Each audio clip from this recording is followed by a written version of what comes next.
It's why we love horror. We're watching so many things that are new in theaters, VOD only releases. They were in theaters briefly, and now they're video on demand releases. This falls into the final category. I'm John Moore. That's Aaron Brooks. Aaron, how are we feeling this evening?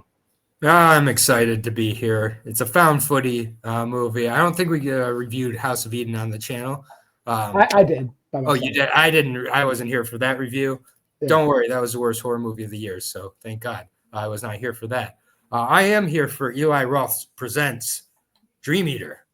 Yeah, and I feel like this year has been the year of like Eli Roth Presents, because this is not the first Eli Roth Presents movie of the year. He also gave us Jimmy and Stiggs, and I have no fucking idea what Eli Roth is doing. I don't know what his method is to like put his name on things, but like it's like it's not like you're being guaranteed a good movie. It's not like you're being guaranteed like a shit movie. So it's like I'm flabbergasted as like what to expect when it's like Eli Roth Presents. I have no idea.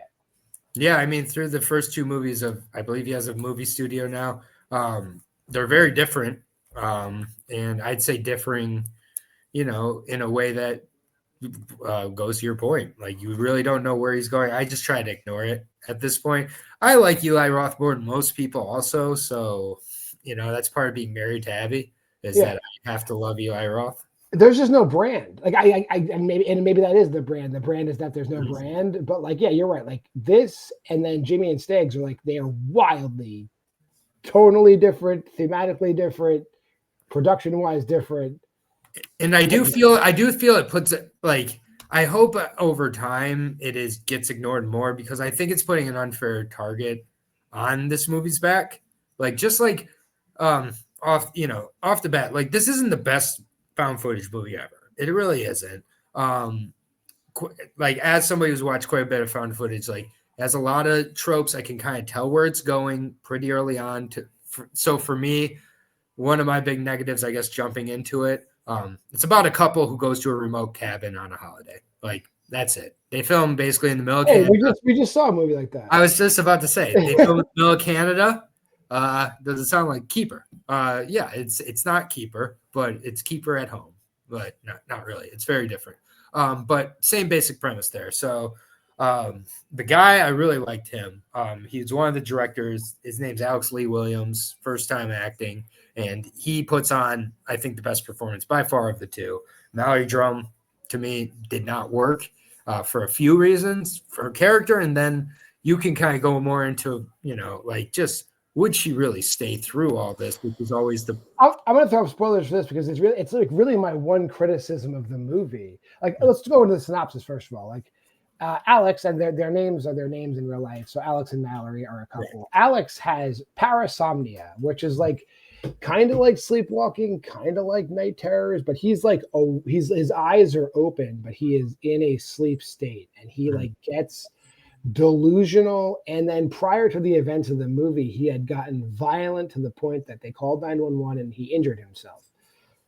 And then they get the idea of like, let's go to a cabin so we can document this footage for ourselves, which is an insane decision to make. Yes. As somebody who is not a medical professional, smaller than the person who is afflicted. Like, it is, I don't know if any rational human being would do this. Yeah. Murders. But and then also the entire time, like, all this berserk crazy shit is happening. The car is parked in the driveway and she never like jumps in it and leaves. No. Yeah. And she always has the camera with her, which is another one of the like found footage. Like, you have to find a way to convince people of why the filming and footage is happening. And towards the end, it really is like, why would she still she's running for her life through the snow. Like, she's in terror. Like it. And so for me, like, those tropes don't end up affecting me when I'm immersed in the movie. There was a part of this that just felt too familiar for me to get immersed in. It felt like a Paranormal Activity movie. I think if it had Eli Roth Present Activity, Sleepwalker Diaries, like, I would have been like, okay, they wouldn't have had to change anything. So like, that's my problem initially. But as I get more into the movie, I think that the angle of the movie that I think is the most horrific is the American health system. What's scarier than that at this point? I don't think anything. So they use that to their advantage here. He doesn't have health insurance. So they're like having to wait for this sleep clinic, which for me, I work with sleep clinics at times. 3 weeks to get into the sleep clinic is awesome. Congratulations, Canada. You fucking or maybe this doesn't take place in Canada since health insurance is used as an angle. But wherever this is, 3 weeks to get into a clinic is pretty damn good. But that's just my own knowledge about that. But he has to wait 3 weeks with murderous, sleepwalking demon rampages going on in his head. And that is the other angle. It's like he's not just suffering from like a mental illness. There's when they start researching it and she starts reaching out to professionals in the field, this one doctor provides Dr. Exposition one. Yeah, Dr. Exposition, not Dr. Snape, weird name. The other doctor, Dr. Armitage is his name. Yes. He basically says like, oh yeah, way back in ancient times, there's a fucking demon that like is killing people since the begining of time. And like certain bloodlines are haunted by this demon who is trying to permeate through the mesh of the waking world to possess somebody, to kill the living. It's like, what the fuck? Yeah. Now the stakes are all the way up here, and she still doesn't leave. No, nothing. Doesn't even shake really. And then like he starts to turn on her more and more. He almost puts his hand in the garbage disposal. Another classic horror trope: the garbage disposal in the hand. How many times are we got? But doesn't. And then he's like making jokes about it afterwards, and she's like okay with it. I'm just like, this girl is really dumb. And she was rather annoying as an actress. She really loves him. She loves him. Yeah, she was rather annoying as an actress. One comparison to House of Eden, this movie also has a moment where the cameraman stares at the female's ass and it's made a joke. So that's great. I always love to see a good ass in found footage movies. So there we go. Yeah, we also got a bathtub scene where they linger on her too. There's something for everybody. Something for everybody. Yeah, exactly. And we get Alex Lee Williams' dong for a very flash moment at the end, but I did pause it to make sure he was actually nude. Shout out to the Flaccid Wang. Good job. Yes. And then I mean, I don't know if we necessarily want to spoil the ending, but like I think the end is one of the things that like kind of also bothered me about the movie. No, you can talk about it. Spoilers. Because like he's possessed, like, and we find out that like his mother had been in a cult and like she had killed a bunch of people and basically completed the ritual to be impregnated with the Antichrist, who will be the vessel of this sleep demon.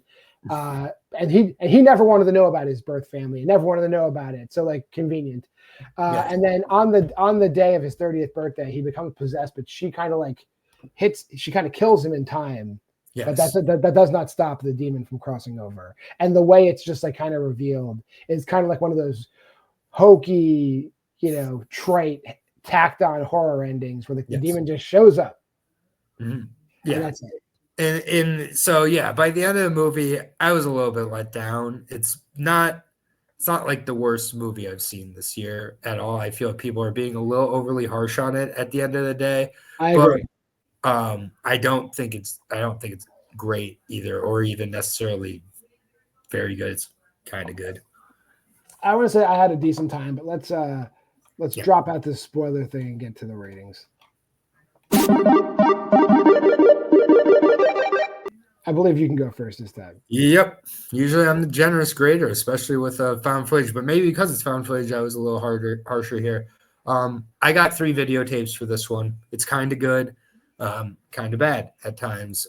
For me, I don't like being bored in my found footage movies because most of the time I'm not bored in found footage movies, even at the parts where nothing's happening. For me, that's the opportunity to like really get the characters and everything. And here I felt I got the characters after 30 seconds and I had 30 minutes of character development there that didn't develop much for me. So at the end of the day, the things kind of tacked on as it went, felt like artificially raising the stakes too. It didn't feel that organically done as it could have been. So I'm being a little hard on this one. But 3.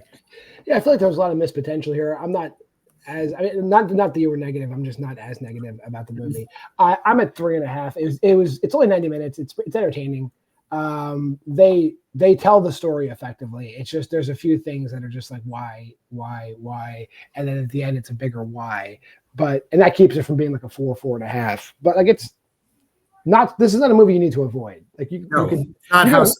You can have it's not House on Eden. You can have a good time with this. House on Eden. Sorry, Yeah. I'll never get that title right. There's no need to get it right. Just disrespect that movie. That being said, if you made it this far in the video, like, comment, subscribe, and share. Go to the Facebook group at Why We Love Horror. Check out our Letterboxd challenge at there. Pause. And that'll do it. More reviews coming. There's still plenty of movies we have not got to yet that we will be getting to over the next few days. That's right. So I'm JWMaher. That's Aaron Brooks. We'll see you next time. Here comes that schedule.